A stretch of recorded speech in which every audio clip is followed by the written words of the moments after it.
Сәлем достар, бұл қазақтың ұлттық баспанасы киіз үй. Ертеде ата-бабамыз осында мекен еткен. Ол тез жиналып, қайта құруға ыңғайлы, көшіп қонуға арнап жасалған. Киіз үйдің негізгі жабдықтары ол уық, шаңырақ және кереге. Бұл шаңырақ. Киіз үйдің ең жоғарғы әрі маңызды бөлігі күмбез тәрізді дөңгелек шеңбер. Ал мынау кереге деп аталады. Кереге киіз үйдің жиналмалы қабырғасы, туырлық жабылатын бөлігінің қаңқасы. Бұл уық деп аталады. Уық кереге мен шаңырақты жалғастырушы бөлігі. Сыртта алтыбақан құрылып жатыр. Сол жерге барып алтыбақанмен танысып келейік.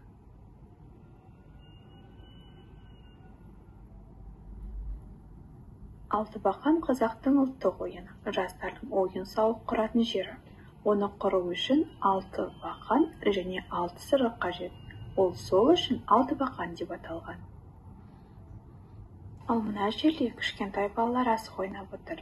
Қане, барып асық ойнаумен танысып келейік.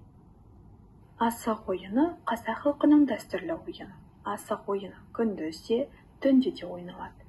Күндізгісі мергендікке бауласа, түнгісі ептілікке баулайды. Мына жерден асық ойынның ережесін көрсек болады. Ергенде түскен қалпына қарай асық алшы, тәйке, бүк, шек деп аталады.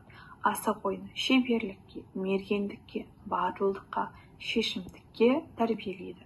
Міне, асық ойынының кереметі осы. Қазақтың ең орныққан маңызды қағидаларының бірі ол үлкенге құрмет, кішіге ізет көрсету. Ұрпақтарға ең үлкен тәрбиені де осы бір ауыз сөзбен ғана бойына сіңірген.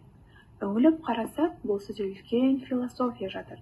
Өзімізден үлкенді құрметтесек, өзімізден кішіге иіліп сәлем көрсетсек, адамзатты сыйлаған, бәрімен жақсы қарым-қатынаста боламыз. Сау болыңдар достар. Қазақ өте қонақжай ел, әрдайым қонаққа келіп тұрыңдар.